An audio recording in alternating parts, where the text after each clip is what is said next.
இயேசுவே நன்றி. Hallelujah. Praise the Lord. Praise you, Jesus. Thank you, Jesus. இயேசுவே நன்றி. Hallelujah. Praise the Lord. Praise you, my King. Praise you, Savior. Praise you, Healer. Praise you, Redeemer. இயேசுவே நன்றி. Hallelujah. ஊற்று தண்ணீரை ஊற்றும் ஆண்டவரே. இயேசுவே நன்றி. Hallelujah. Praise the Lord. Praise you, my King. Praise you, Savior. Praise you, Healer. Praise you, Redeemer. ஜீவ தண்ணீரை ஊற்றும் ஆண்டவரே. இரத்தத்தால் எங்களை கழுவும், எங்களை தூய்மையாக்கும், விடுதலை தாரும். இயேசுவே நன்றி. Hallelujah. Praise the Lord. Praise you, my King. Praise you, Savior. Praise you, Healer. Praise you, Redeemer. Hallelujah. இயேசுவே நன்றி. Hallelujah. எங்களோட உறவாடும் ஆண்டவரே, எங்களை வழிநடத்தும் எங்களோட இயேசுவே நன்றி. Hallelujah. Praise the Lord. Praise you, Jesus. Thank you, Jesus. இன்னைக்கு 1 அரசர்கள் 8வது அதிகாரத்தில் இருக்கிறோம். 3 அரசர்கள் 8வது அதிகாரத்தில் எப்படி சாலமன் இந்த ஆராதனைக்கு செல்கின்றார். இந்த குருத்துவர்களோடு சேர்ந்து அவர் ஒரு நல்ல ஆழமான ஒரு ஆராதனைக்கு அவர் செல்கின்றார். ஆனால் இந்த ஒரு நேரத்தில் அவர் அவங்க செய்கிற ஒரு விஷயம், பலியை செலுத்துகின்றார்கள். இந்த பலியை செலுத்தினதுக்கப்புறம் அவங்க அங்கே நடக்கின்ற ஒரு விஷயம், அங்கே ஆண்டவரோட மகிமை அங்கே இறங்குகின்றது. அதை நம்ம ஆழமாக தெளிவாக தியானிப்போம், அது தெளிவாக புரிஞ்சுக்குவோம். எல்லா இஸ்ரேல் மக்களோட எல்லா கோத்திரமும் அங்கே வருகின்றது நம்ம பார்க்கலாம். 1 அரசர்கள் 8வது அதிகாரத்தில்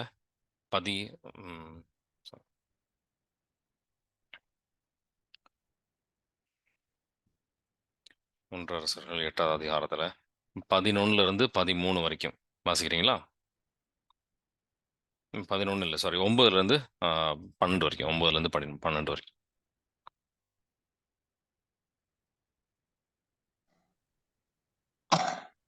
இரு கற்பலகளை தவிர வேறொன்றும் பேழைக்குள் இல்லை. இஸ்ரேல் மக்கள் எகிப்து நாட்டிலிருந்து வெளியேறிய பொழுது அவர்களோடு உடன்படிக்கை செய்து கொண்ட ஒரேபு மலையில் மோசே அதற்குள் வைத்தவை அவை. குருக்கள் தூயகத்தினின்று வெளியே வருகையில் ஒரு மேகம் ஆண்டவரின் இல்லத்தை நிரப்பிற்று. அம்மேகத்தின் பொருட்டு குருக்கள் திருப்பணி புரிய அங்கு நிற்க இயலவில்லை. ஏனெனில் ஆண்டவரின் மாட்சி அவர் இல்லத்தை நிரப்பிற்று. அப்பொழுது சாலமோன், ஆண்டவரே, நீர் கரிய மேகத்தில் உறைவதாக கூறினீர்.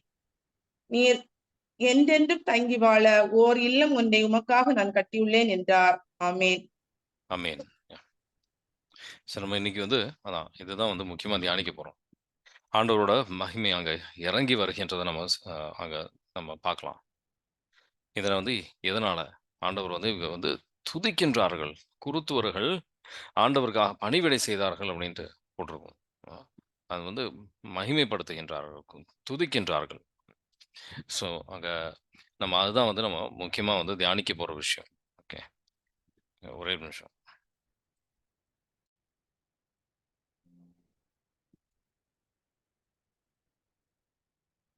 ஸோ இந்த துதியோட ஒரு முக்கியத்துவம் பல பேர் நம்ம பல நேரத்தில் நம்ம சரியா புரிஞ்சுக்கிறது கிடையாது. அதோட வல்லமை நம்ம சரியா புரிஞ்சுக்கிறது கிடையாது. ஆனால் விபிலியத்தில் இதை ரொம்ப ஆழமாக தெளிவாக ஆண்டவர் நமக்கு வெளிப்படுத்துகின்றார். 20 ஏன்னா அது ஆண்டவரோட ஒரு ஆலயம் அப்படின்றத நம்ம இங்கே பார்க்கணும். ஆண்டவர் அங்கே இறங்கி வருகின்றார்னா இவரோட துதியில அங்கே இறங்கி வருகின்றார். இது இடத்துல நம்ம இதை பார்க்கல. இந்த எண்ணிக்கை நூல் 9வது அதிகாரத்துல 15லிருந்து 23 வரைக்கும் பார்த்தீங்கன்னா ஆண்டவரோட அரியணையாக இங்க அதை ஒரு ஆசீர்வாதத்தோட மக்கள் அதை மகிமைப்படுத்துகின்றார். அங்க இறங்கின்றது, மகிமை இறங்கின்றதை நம்ம பார்க்கிறோம். எண்ணிக்கை நூல் 9வது அதிகாரத்துல 15லிருந்து 23 பாலைவனத்திலையும் ஆண்டவர் செய்கின்ற செயலை நம்ம பார்க்கிறோம். வாசிக்கிறீங்களா? திரு உறைவிடம் எழுப்பப்பட்ட நாளில் மேகம் திரு உறைவிடத்தை, அதாவது உடன்படிக்கை திரு உறைவிடத்தை மூடியது. அது திரு உறைவிடத்தின் மேல் மாலை முதல் காலை வரை நெருப்பு மயமாய் இருந்தது. இது தொடர்ந்து நிகழ்ந்தது. மேகம் மூடியது, இரவில் நெருப்பு மயமாய் இருந்தது. கூடாரத்தின் மேலே இருந்து மேகம் எழும்பி சென்ற போது இஸ்ரேல் மக்கள் புறப்படுவர். மேகம் தங்கியிருந்த இடத்தில் இஸ்ரேல் மக்கள் பாளையம் இறங்குவர். ஆண்டவர் கட்டளைப்படியே இஸ்ரேல் மக்கள் புறப்பட்டனர். ஆண்டவர் கட்டளைப்படியே அவர்கள் பாளையம் இறங்கினர். மேகம் திருவுறைவிடத்தின் மேல் தங்கியிருந்த நாளெல்லாம் அவர்களும் பாளையத்தில் தங்கியிருந்தனர். மேகம் திருவுறைவிடத்தின் மேல் பல நாட்கள் தொடர்ந்திருந்த போது கூட இஸ்ரேல் மக்கள் ஆண்டவர் வார்த்தையை கடைபிடித்தனர். அவர்கள் புறப்படவில்லை. சில வேளைகளில் மேகம் திருவுறைவிடத்தின் மேல் சில நாட்களே இருந்தது. ஆண்டவர் கட்டளைப்படி அவர்கள் பாளையத்தில் தங்கியிருந்தனர். பின் ஆண்டவர் கட்டளைப்படி அவர்கள் புறப்பட்டனர். சில நேரங்களில் மேகம் மாலை முதல் காலை வரை தங்கியிருந்தது. காலையில் மேகம் எழும்பி சென்றதும் அவர்கள் புறப்பட்டனர். பகலிலோ இரவிலோ மேகம் எழும்பி சென்றதும் அவர்கள் புறப்பட்டனர். 2 நாட்கள் மட்டுமோ 1 மாதம் அல்லது அதற்கு மேற்பட்ட நாட்களோ மேகம் திருவுறைவிடத்தின் மேல் தொடர்ந்து தங்கியிருந்தால் இஸ்ரேல் மக்களும் பாளையத்திலே தங்கியிருந்தனர். அவர்கள் புறப்படவில்லை. ஆண்டவர் கட்டளைப்படியே அவர்கள் பாளையம் இறங்கி ஆண்டவர் கட்டளைப்படியே அவர்கள் புறப்பட்டு சென்றனர். ஆண்டவர் மோசே வழியாக கட்டளையிட்டபடி அவர்கள் ஆண்டவர் வார்த்தையை கடைபிடித்தனர். ஆமென். ஆமென், ஆமென். பாலை நந்தவனத்துல ஆண்டவரோட பிரசன்னத்தோட, ஆண்டவரோட மகிமையோட எப்படி அவரு வழி நடத்தினார் மக்களை அப்படின்றத பார்க்குறோம். அவரோட பிரசன்னம் எந்த அளவுக்கு முக்கியம் அப்படின்றத பார்க்குறோம். விடுதலை பயண நூல் இது பாலைவனத்திலன்றது மட்டும் கிடையாது. விடுதலை பயண நூல்லேருந்து அவங்க ஆண்டவர் வந்து வழி நடத்துறத பார்க்குறோம். விடுதலை பயண நூல் 40வது அதிகாரத்துல 30லிருந்து 38 வரைக்கும் வாசிக்க 34லிருந்து 38 வரைக்கும். வாசிக்கிறீங்களா?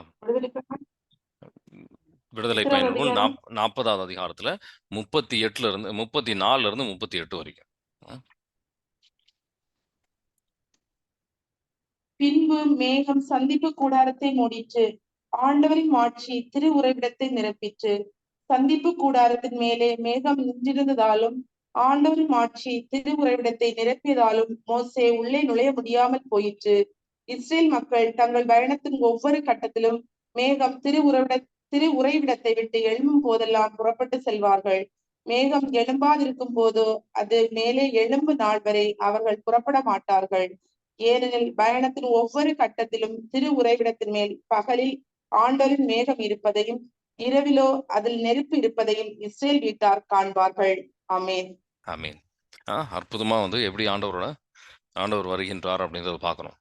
இது வந்து திருப்பாடல்ல தாவீது சொல்றார், தெளிவுபடுத்துகின்றார். நம்ம வாழ்க்கையில எப்படி ஆண்டவரோட பிரசன்னம் நமக்கு வருவதை நம்ம அனுபவிக்கலாம் அப்படின்றத பார்க்கலாம். நம்ம திருப்பாடல் 22:3 நம்மளோட துதியில ஆண்டவரோட பிரசன்னமாக வரும். திருப்பாடல் 22:3 வாசிக்கிறீங்களா?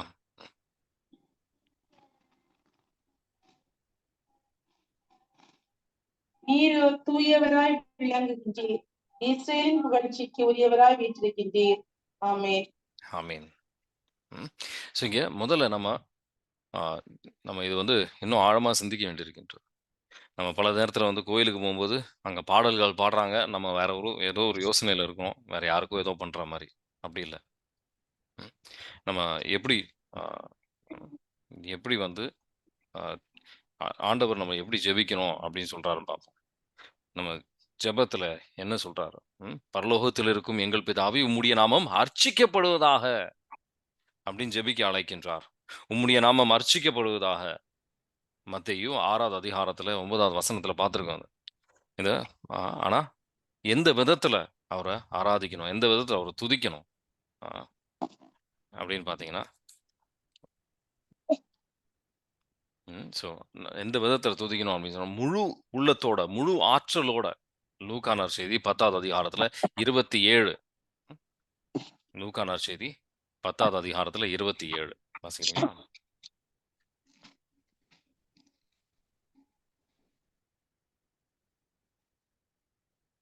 அவர் மறுமொழியாக, உன் முழு இதயத்தோடும் முழு உள்ளத்தோடும் முழு ஆற்றலோடும் முழு மனத்தோடும் உன் கடவுளாகிய ஆண்டவரிடம் அன்பு கூர்வாயாக. உன் மீது நீ அன்பு கூர்வது போல் உனக்கு அடுத்திருப்பவர் மீதும் அன்பு கூர்வாயாக என்று எழுதியுள்ளது என்றார். ஆமென். முழு ஆற்றலோட இது செய்யணும். துதிக்கும் போது என்ன நடக்குது? ஆண்டவரோட பிரசன்னம் அங்க வருது. நம்ம வாசம் திருப்பாடல் 22:3. ஆனா அது மட்டுமா? என்ன நடக்கின்றது? பல நேரத்துல நம்ம வந்து ஜெபத்துல இல்ல துதிக்கும் போது எல்லாம் வந்து ஆண்டவருக்கு ஒரு மாற்றம் வருகின்றது அப்படின்னு நினைக்கிறோம். அப்படி இல்ல. மலாக்கி 3வது அதிகாரத்துல 6வது வசனத்தை எடுத்து வாசிப்போம். இதெல்லாம் வந்து இந்த சில வசனங்கள் மனப்பாடமா இருக்கணும்னு சொல்லுவாங்க. அது மாதிரி இது ஒரு வசனம். மலாக்கி 3:6 ஆண்டவர் மாறாதவர், அவருக்கு ஒரு மாற்றமும் நடக்காது, நமக்குள்ள ஒரு மாற்றம் நடக்கின்றது. வாசிக்கிறீங்களா? மலாக்கி 3:6.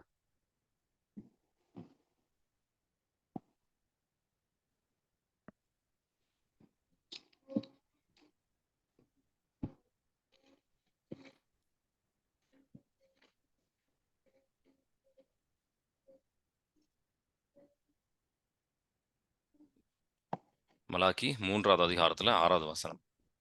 யாக்கோபின் பிள்ளைகளே, ஆண்டவராகிய நான் மாறாதவர், அதனால்தான் நீங்கள் இன்னும் அழியாதிருக்கிறீர்கள். ஆமென். ஆமீன். இன்னும் இது ஆழமா தெளிவா புரிஞ்சுக்குவோம். பல நேரத்துல நீங்க பாத்தீங்கன்னா, 3வது நமக்கு துதிக்க தோணாது. சில சோர்வடைந்திருக்கின்ற நேரத்துல பிரச்சனைகள் இருக்கும்போது நமக்கு துதிக்க தோணாது.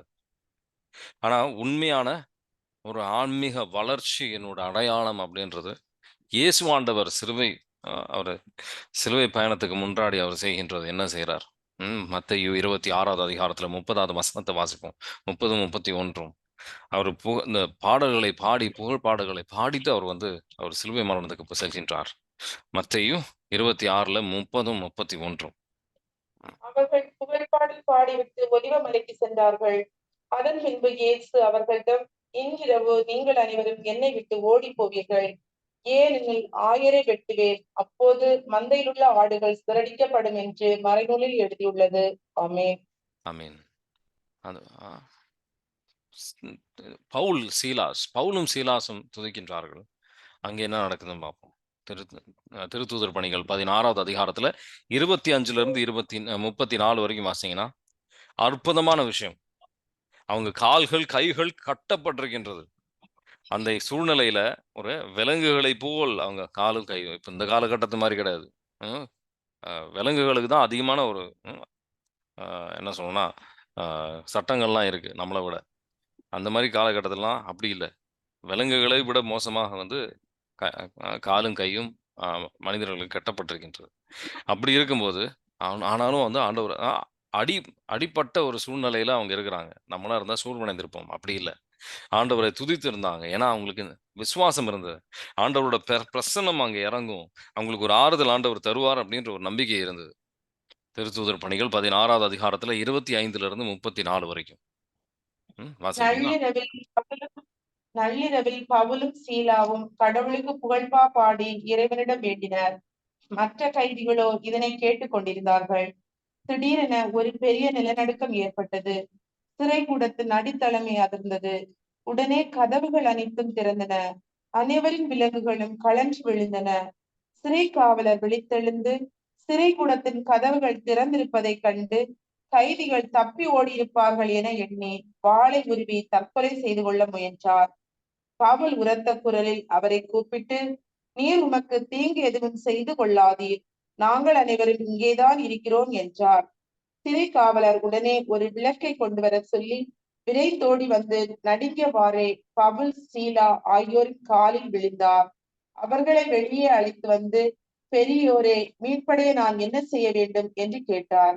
அதற்கு அவர்கள், ஆண்டவராகிய இயேசுவின் மேல் நம்பிக்கை கொள்ளும், அப்பொழுது நீரும் உம் வீட்டாரும் மீட்படைவீர்கள் என்றார்கள். பின்பு அவர்கள் ஆண்டரின் வார்த்தையை அவருக்கும் அவர் வீட்டில் இருந்தோர் அனைவருக்கும் அறிவித்தார்கள். அப்பிரவு நேரத்திலேயே அவர் அவர்களை கூட்டி சென்று அவர்களின் காயங்களை கழுவினார். பின்பு அவரும் அவரை சேர்ந்தவர்களும் திருமுழுக்கு பெற்றார்கள். அவர் அவர்களை தம் வீட்டுக்கு அழைத்து சென்று உணவு பரிமாறினார். கடவுள் மீது நம்பிக்கை கொண்டதால் தம் வீட்டார் அனைவரோடும் சேர்ந்து அவர் பேர்வகை அடைந்தார். ஆமென். ஆமென். அற்புதமான ஒரு சூழ்நிலை இங்கே அவருக்கு அந்த துதிக்கின்றார்கள். அவங்க துதிக்க ஏற்றபடியாக ஒரு விடுதலை அவங்க பெறுகின்றார்கள். எப்பப்போ நமக்கு துதிக்க ஒரு உணர்வு இல்லையோ, ஜெபிக்க நம்ம உணர்வு இல்லையோ, நம்ம ஜெபிக்கின்றோமோ, அப்போ ஆண்டவரோட வல்லமை அங்க இறங்குது. அது துதியின் ஒரு பலி. சில நேரத்துக்கு முன்னாடி சொல்லியிருப்பேன் நினைக்கிறேன். ஆனா துதியின் ஒரு பலி அப்படின்றது ரொம்ப முக்கியமானது. அதுல பல ஆசீர்வாதங்கள் நம்ம பெறலாம். துதியின் ஒரு பலியை கொடுப்பதற்கு ஆண்டவர் அழைக்கின்றார். ஹெப்ரேயர் 13வது அதிகாரத்துல 15வது வசனம் நம்ம வாசிப்போம். ஹெப்ரேயர் 13வது அதிகாரத்துல 15வது வசனம். நம்ம அந்த மாதிரி துதிக்கும் போது செராபிம்களோட சேர்ந்து நம்ம துதிக்கின்றோம். ஹெப்ரேயர் 13:15 வாசிக்கிறீங்களா? செவி கொடுத்து கேளுங்கள், செருக்குறாதீர்கள், ஏனெனில் ஆண்டவர் பேசிவிட்டார். ஆமென். ஆமீன்.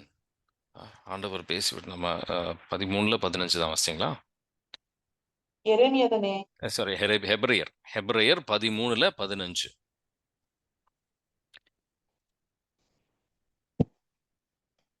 ம். அது ஒரு துதியின் பலி. அ ஆகவே அவர் வழியாக எப்போது நாம் கடவுளுக்கு புகழ்ச்சி பலியை செலுத்துவோமாக. அவருடைய பெயரை அறிக்கையிடுவதன் வழியாக நம் உதடுகள் செலுத்தும் காணிக்கையே புகழ்ச்சி பலியாகும். ஆமென். ஆமீன். அந்த புகழ்ச்சி பலியை வந்து ஆண்டவர் எதிர்பார்க்கின்றார். நம்ம துதிக்கும்போது, அது ஒரு நல்ல ஒரு புகழ்ச்சி பலியாக நம்ம செலுத்தும்போது, அது பல மாற்றங்கள் நமக்கு உள்ளும், நம்ம வாழ்க்கையிலும் நம்ம வந்து சந்திக்கலாம். இக்கட்டான ஒரு சூழ்நிலையில் ஏன்னா பல நேரத்துல நமக்கு சிந்தனை வரலாம். சாத்தான் பல விதமான தவறான சிந்தனைகள் குடுப்பான்.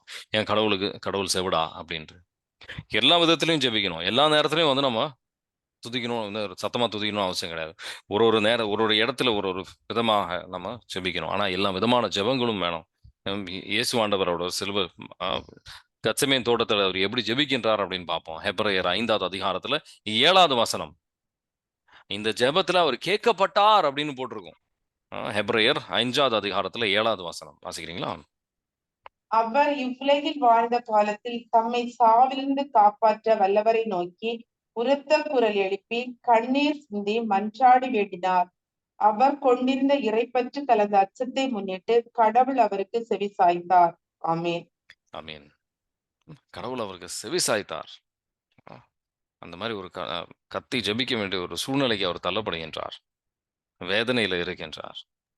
ஆ, இப்போ திருத்தூதர் பணிகள் 4வது அதிகாரத்துல 24வது வசனத்துல நம்ம பார்க்கலாம். சீடர்கள் அவங்க ரொம்ப கஷ்டத்துல, வேதனைகள்ல இருக்கும்போது, அவங்க உரக்க குரலில் அவங்க ஜெபித்தார்கள் அப்படின்னு போட்டிருக்கும். திருத்தூதர் பணிகள் 4வது அதிகாரத்துல 24வது வசனம். வாசிக்கிறீங்களா? இவர் இவற்றை கேட்ட யாவரும் ஒரே மனத்துடன் தங்கள் குரலை கடவுள்பால் எழுப்பி பின்வருமாறு மன்றாடினர். ஆண்டவரே, விண்ணுலகையும் மண்ணுலகையும் கடலையும் அவற்றுள்ள அனைத்தையும் படைத்தவர் நீரே. ஆமென். ஆமென். அனைத்தையும் படைத்தவர் அவரு. அவர் வந்து அ அவர் முழுமையாக அவங்க ஜெபிக்கின்றார்கள். உரத்த குரலில் அவங்க குரலை எழுப்பி அவங்க ஜெபிக்கின்றார்கள்ன்னு போட்டிருக்கும். 4வது அதிகாரத்துல 24லிருந்து அப்படியே வாசிச்சு கீழ வந்தீங்கன்னா, நீங்க பார்க்கலாம் அத. உரத்த குரலில் அவங்க குரலை உயர்த்தி அவங்க ஜெபிச்சார்கள். ம். அது ஒரு சில சில சில நேரத்துல அது தேவைப்படும். ஆனா, கோயில்ல வந்து ஒரு பாடல பாடுறது நம்ம எவ்வளோ கஷ்டப்படுறோம், எவ்வளோ வேதனைப்படுறோம். ம். ஆனா, நம்ம யாராவது என்ன கவனிப்பாங்களா? நம்ம வந்து நம்ம வாய்ஸ் நல்லா இல்ல, அப்படின்னு யோசிக்கிறோம். ஆண்டவரை மட்டும் நம்ம நோக்கி வந்து நம்ம பாடல்கள் பாடணும். வேற யாரையும் நம்ம வந்து பொருள்படுத்தக்கூடாது. ஆண்டவரும் நீங்களும் மட்டும் தான் இருக்கணும். அந்த மாரி நீங்க பாட, பாட உங்க வாய்ஸ் கூட நல்லா வரும். அதுலயும் வந்து ஒரு மாற்றம் வரும். அத நான் கவனிச்சிருக்கிற ஒரு விஷயம்.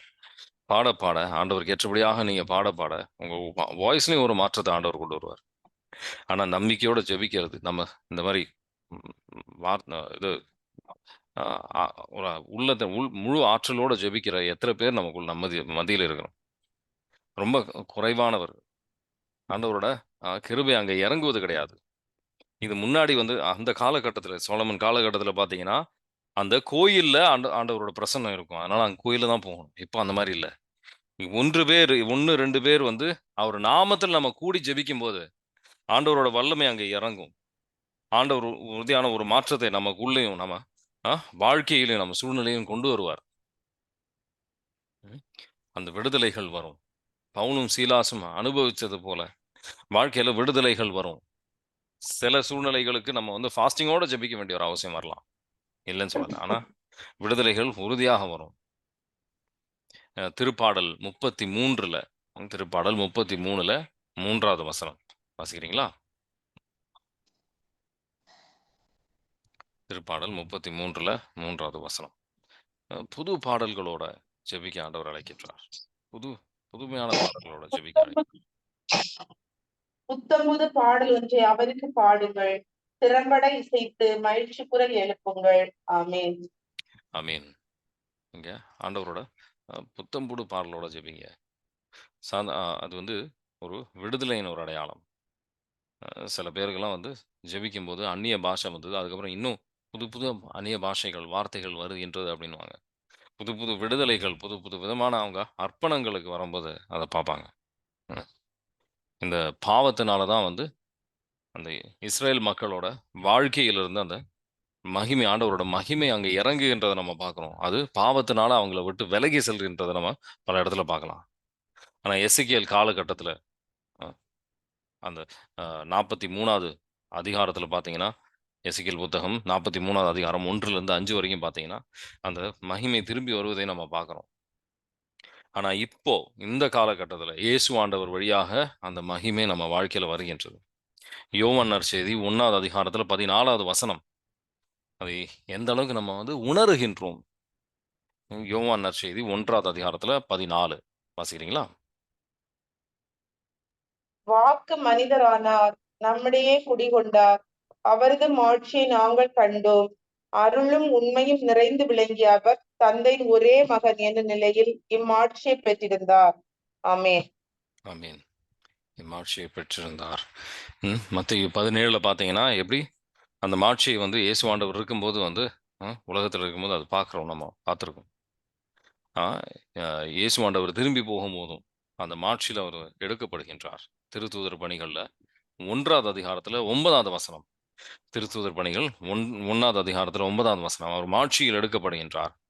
எப்பப்ப நம்ம வந்து அத வாசிக்கிறீங்களா? திருத்தூதர் பணிகள் 1ல 9. இவர் இவற்றை சொன்ன பின்பு அவர்கள் கண்கள் முன்பாக அவர் மேலே எடுத்துக் கொள்ளப்பட்டார்.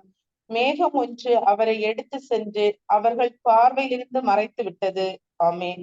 ஆமென். இந்த மேகம் அந்த ஆண்டவரோட கடவுளோட மாட்சியின் அடையாளம். அந்த மேகம் அவரை எடுத்து கொண்டு செல்லப்பட்டார் அவர். அவரோட மாட்சியின் அடையாளம் அது. மத்தேயு 23வது அதிகாரத்தில பார்த்தீங்கன்னா, இயேசு ஆண்டவரோட இறப்பின் வழியாக அவரோட அவரோட வருகையை அவங்க புரிஞ்சுக்காதனால, இப்போ அந்த கோயில் வெறுமையாக இருக்கின்றது. அது முழுமையாக அழிக்கப்பட்டது. இந்த காலகட்டத்தில ஒரு செவுரு மட்டும் தான். அந்த செவுரை பார்த்து அவங்க யூதர்கள் இப்ப அழுது அழுது கொண்டிருக்கின்றார்கள். ஆனா இப்போ இந்த காலகட்டத்தில அது ஒண்ணு தான் மிச்சம். ஏன்னா, ஆவியானவர் எங்க இல்லையோ, ஆவியானவருக்கு நம்ம எப்ப கீழ்ப்படியலையோ, அப்போ அவரு செல்வது மட்டும் இல்ல, நம்ம வெறுமைக்கு கொண்டு செல்லப்படுவோம் அப்படின்றத பார்க்கலாம். மத்தேயு 23வது அதிகாரம். மத்தேயு 23வது அதிகாரத்தில 38லிருந்து 24வது அதிகாரத்தில 2வது வசனம் வாசிக்கிறீங்களா? இதோ உங்கள் இறை இல்லம் கைவிடப்பட்டு பாழடையும். எனவே இது முதல் ஆண்டவரின் பெயரால் வருபவர் ஆசி பெற்றவர் என நீங்கள் கூறும் வரை என்னை காண மாட்டீர்கள் என்று நான் உங்களுக்கு சொல்கிறேன்.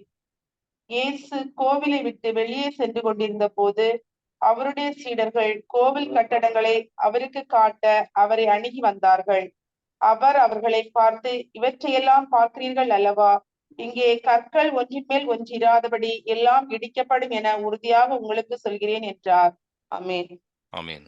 எது கடவுள் அழிக்கின்றாரோ, முழுமையாக அழிக்கின்றாரோ, அதுக்கப்புறம் அது எழும்பவே எழும்பாது. அதுதான் நம்ம கவனிச்சிருக்கிறோம். இந்த கோயில வந்து அழிஞ்சதுக்கப்புறம் அது வந்து திருப்பி கட்டப்படவே இல்ல. திருப்பி கட்டப்படாது. ம். திருப்பி கட்ட முடியாது. அந்த மாரி ஒரு சூழ்நிலைக்கு அவங்க தள்ளப்படுகின்றார்கள். அவங்க எவ்வளவு வெறுமையாக இருக்கின்றார்கள் அப்படின்றத அவங்க இன்னும் புரிஞ்சுக்கல. இயேசு ஆண்டவரோட வருகைய அவங்க ஏற்றுக்கொள்ள முடியல அவங்களால. ஆனா, இப்போ நம்ம ஒவ்வொருத்தருமே அவரோட ஆலயமாக நம்ம மாறி இருக்கின்றோம்.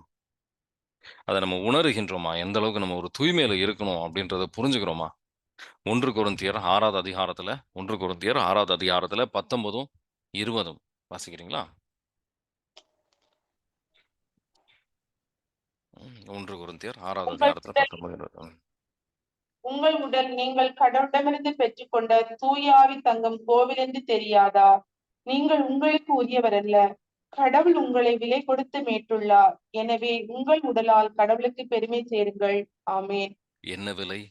நம்ம விலை மதிக்க முடியாத விலை விலை இல்லாத விலை உயர்வான ஆண்டவரோட ரத்தத்தால நம்ம வந்து அ மீட்கப்பட்டிருக்கின்றோம். ஸோ இங்க தெளிவாக அ நம்ம ஒவ்வொருத்தரும் ஆராதிக்கும்போது ஆண்டவரோட மகிமை நம்ம மேலும், நம்மள சுற்றியும், நம்ம குடும்பத்திலும் வரும். நம்பிக்கை வைங்க. மெதுமெதுவாக ஒன்றொன்று எல்லா பிரச்சனைகளுக்கும் ஒண்ணொண்ணாக ஆண்டவர் விடுதலை தருவார். ஒன்றொன்றாக. நம்ம எல்லாத்தையும் ஒரேடியா வந்து விடுதலை கேட்கிறோம். அந்த மாரி இல்ல. ஒன்னொன்னாக விடுதலை, ஒன்றொன்றாக ஆண்டவர் வந்து ஒன்னொன்னுக்கா ஒரு விடுதலை தருவார். ஆனா உறுதியாக எல்லா விஷயத்திற்கும் அவர் விடுதலை தருவார். நம்மள உயர்த்துவார். நம்பிக்கை வைப்பதற்கு ஏற்றபடியாக. நீங்க எந்த அளவுக்கு விடாமல், ஏன்னா சோர்வடைப்பதற்காக பலவிதமான சூழ்நிலைகள் நம்ம வாழ்க்கையில வரும். பலவிதமான சோதனைகள் நம்ம வாழ்க்கையில வரும். பிரச்சனைகள் வரும். தளர்த்துவதற்காக பல விஷயங்கள் நடக்கும். ஆனா சிக்கன பிடித்துக்கொள் அப்படின்னு சொல்லுவாங்க. ஆண்டவர் வார்த்தையில வந்து போட்டிருக்கும். இணைச்சாட்ட நூல்ல போட்டிருக்கும். சிக்கன பிடித்துக்கொள். அவர் விடாம நம்ம வந்து அவரோட மகிமை, ஆண்டவரே உங்க மகிமையில நான் நடக்கணும். ஆவியானவர் நான் கீழ்ப்படுகின்ற மகளாக நான் இருக்கணும் அப்படின்னு சொல்லி நம்ம ஆசைப்பட்டு நம்ம செல்லும்போது, விடுதலை இல்லாம ஒரு வாழ்க்கையை நம்ம அனுபவிக்க மாட்டோம். உறுதியாக அந்த விடுதலை வரும். வராம இருக்காது. ம். திருப்பாடல் 91ல 14வது வசனம் நம்ம வாசிப்போம். வாசிக்கிறீங்களா? திருப்பாடல் 91ல 14.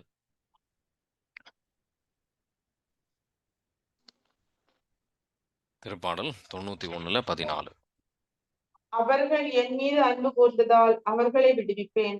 அவர்கள் என் பெயரை அறிந்துள்ளதால் அவர்களை பாதுகாப்பேன். ஆமென். ஆமென். உறுதியாக அன்பில் அவரை பிடித்திருக்கும் போது அவர் பாதுகாப்பார், நம்ம விடுவிப்பார். எபேசியர் 2வது அதிகாரத்துல 21ம் 22ம் கடைசியாக இன்னைக்கு ஆசீர்வாதத்துக்குரிய வசனம். நம்ம ஒவ்வொருத்தரும் அவரோட ஆலயமாக இருக்கின்றோம். நம்ம எல்லாரும் கூடி சேர்ந்து ஜெபிக்கும் போது அற்புதமான செயல்கள் நடக்கும். துதிக்கணும், முழு ஆற்றலோட துதிக்கணும். அதுதான் முக்கியம் இதுல. அதுதான் இன்னைக்கு முக்கியமா நீங்க வந்து புரிஞ்சுக்க வேண்டியது. எபேசியர் 2வது அதிகாரத்துல 21, 22 வாசிக்கிறீங்களா? கிறிஸ்துவின் உறவில் கட்டடம் முழுவதும் இசைவாக பொருந்தி ஆண்டவருக்கென்று தூய கோவிலாக வளர்ச்சி பெறுகிறது. நீங்களும் அவரோடு இணைந்து தூய ஆவி வழியாக கடவுளின் உறைவிடமாக கட்டப்பட்டு வருகிறீர்கள். ஆமென். ஆமென். ஆண்டவரே உம் ரத்தத்தால் எங்களை கழுவும் ஆண்டவரே. உண்மையான தூய கோவிலாக எங்களை மாற்றும். ஒவ்வொருத்தரையும் எங்களை மாற்றும் ஆண்டவரே. ரத்தத்தால் எங்களை கழுவும். கோயிலாக எங்க சரீரத்தை பார்க்காத நாட்களில் எங்களை மன்னியும் ஆண்டவரே. கோயிலாக நாங்கள் வந்து இது தவறாக எங்க நாவாயா இருக்கட்டும், சரீரம் எந்த விதத்துல நாங்கள் வந்து தவறாக பயன்படுத்தியிருந்தோம் எங்களை மன்னியும் ஆண்டவரே. உம் ரத்தத்தால் எங்களை கழுவும், எங்களை தூய்மையாக்கும், எங்களை விடுதலை தாரும், அனைத்து கட்டுகளும் உடைக்கப்படட்டும் ஆண்டவரே. Bind and cast every unclean spirit. எல்லா சுத்த ஆவிகளும் கட்டி நிர்மூலமாக்கப்படுத்தும். சமாதானத்தின் ஆவி ஊடுருவி செல்லட்டும் ஆண்டவரே. உங்களுக்காக பலன்கள் மகிமைக்காக செயல்பட மக்களாக எங்களை மாற்றும் ஆண்டவரே. இயேசுவே நன்றி. Hallelujah. Praise the Lord. Praise you, my King. Praise you, Savior. Praise you, Healer. Praise you, Redeemer. Amen. God bless you. Have a nice day.